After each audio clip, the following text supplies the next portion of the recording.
All right, here we are, hole number 6, guys. Trying to get dialed in here. What I typically do on this one, I do believe we have a side wind, if I remember. Yep.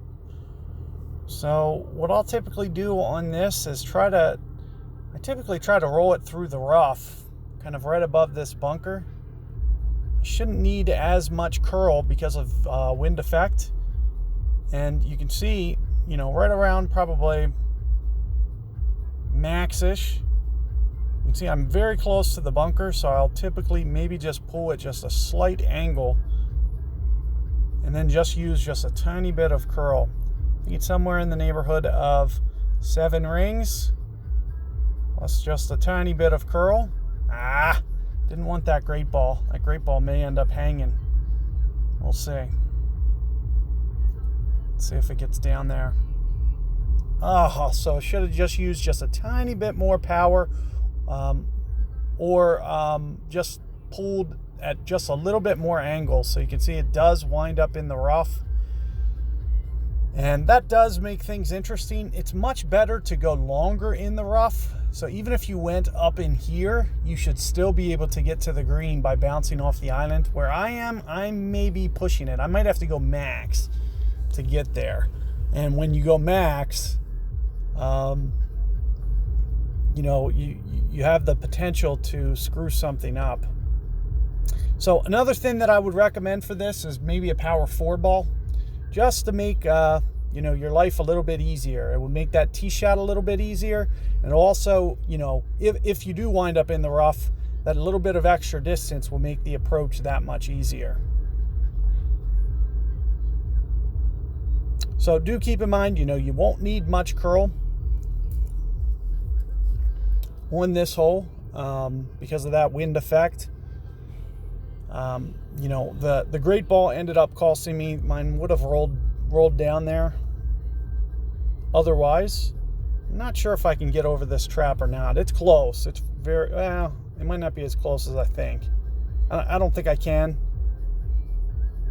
but I might be able to. It's tough. It's tough to tell.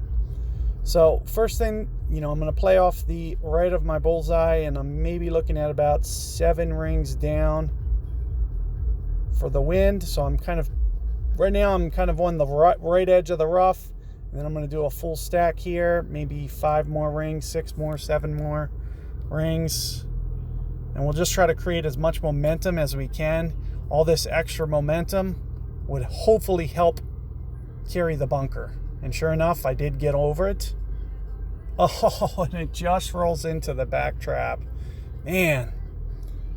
So as you can see, I could barely get that one over, but I could. And if, with just a little bit of a better break, I could maybe clip that rough, and it would roll up there by the pin if it would have caught that rough right over the bunker there. But as I mentioned, with the power 4 ball, it would make that shot much easier. I probably wouldn't even have to hit a curl shot. I may not even have to go full power. It would maybe be, 80-90% power, which will make for the needle to be just going a little bit slower, a little bit easier to hit perfect ball, or near perfect. So there you can see opponent's able to, from the fairway, secure the eagle. I'm just going to go ahead and hit this bunker shot just in case, for whatever reason,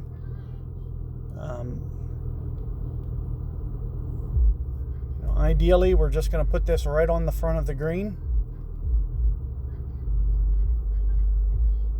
Make sure you don't wind up with the glitchy ball guide. So you'll see that I'd rather push up here than get to that glitchy spot.